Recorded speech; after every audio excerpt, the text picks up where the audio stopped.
Request to a Year is a poem by the Australian writer Judith Wright, published in the 1955 collection The Two Fires. The poem has 22 verses divided into 6 stanzas. Stanzas 1 to 5 are quatrains or 4-verse stanzas, while stanza 6 is a couplet with 2 verses. The poem has no regular meter or rhyme scheme. The poem is prose-like with a conversational storytelling tone. It is an autobiographical, reflective, dramatic, and meditative poem.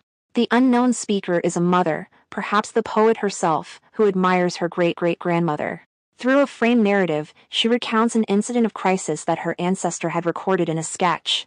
That incident took place some time in the past by a river in Switzerland. Don't forget to share and subscribe. Request to a Year begins with the speaker talking about the new year like it's a person trying to find the perfect gift for her. Of course, she doesn't literally think the year will give her anything, and it's more that she's reflecting on what she wants from the coming year. What she hopes for is to develop the same attitude her great-great-grandmother had, especially her dedication to art.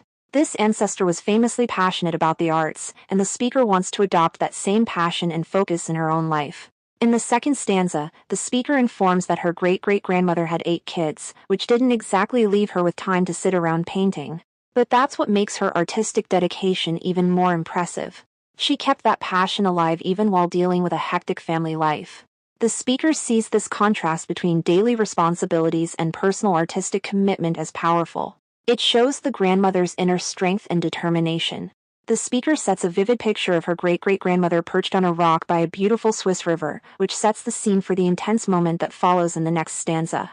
In the third stanza, things take a dramatic turn. Her second one steps onto a piece of floating ice in the river.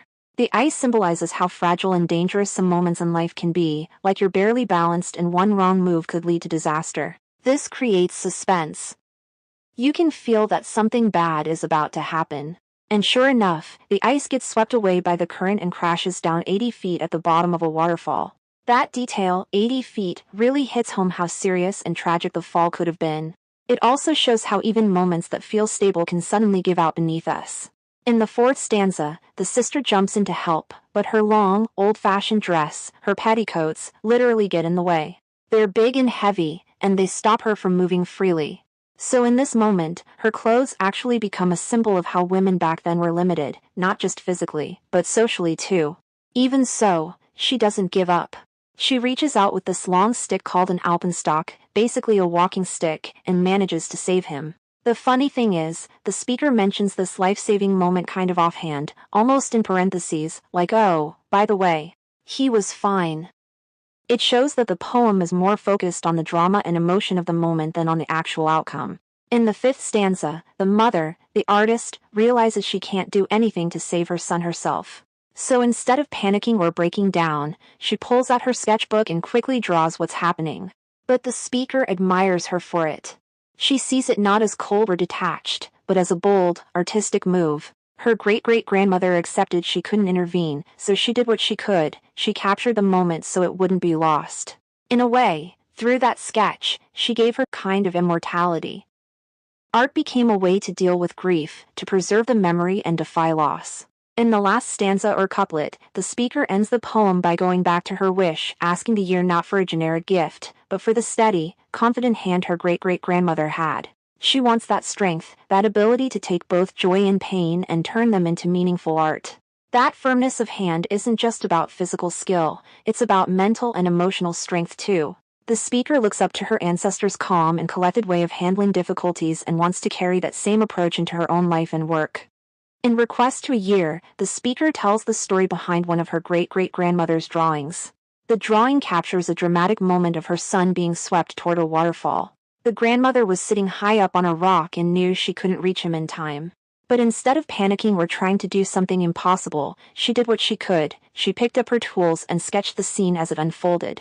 That sketch is the reason the speaker even knows this story today. So the poem becomes a tribute to the power of art, especially in moments when we feel powerless. The speaker is making the point that even if art doesn't save lives or fix problems directly, it helps us remember. It preserves stories and emotions in a way that words or actions sometimes can't.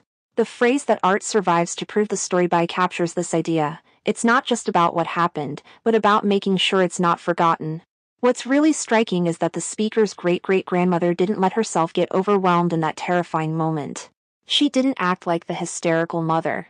Instead, she focused her energy on recording the moment with what the speaker calls her artist's isolating eye. That phrase suggests a kind of emotional distance or discipline. She was able to step back and see the event clearly enough to draw it, even while it was happening. The son survives, but the poem only mentions that in passing, as a quick side note in parentheses. That's because the survival isn't the heart of the story. The real focus is the grandmother's act of creation in a moment of crisis. The speaker sees that decision as a form of courage, choosing to document the moment rather than collapse under the weight of it. It's a hard choice, one not everyone could make, and it shows the grandmother's strength. The speaker asks for that same kind of strength from the new year. She wants the firmness of her hand as a kind of Mother's Day gift. That phrase doesn't just mean artistic talent, it means steadiness, clarity, and resolve, especially in the face of tension. By asking for it, the speaker reveals that she's not sure she's quite there yet, but she wants to be. The poem also makes a larger point about how women, especially mothers, have often had to choose between their creative lives and their caregiving roles. The speaker notes that her great-great-grandmother had 8 kids and little opportunity for painting pictures. So her decision to make art at all, let alone in a moment of crisis, was already a big deal. It meant pushing back against the idea that mothers should always put others' needs before their own, or that they shouldn't bother with things like art. Even the daughter in the story, the one who actually saves the boy, has to fight against limitations. Her clothes, the heavy skirts women were expected to wear at the time, almost stopped her from helping. But she pushes past that and saves her brother.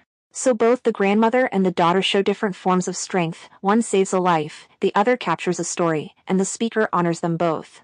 The poem becomes a tribute to generations of women who fought to create and care, often at the same time. And the speaker, by writing the poem itself, becomes part of that legacy, preserving the stories and the strength of the women who came before her. Hope you like and subscribe.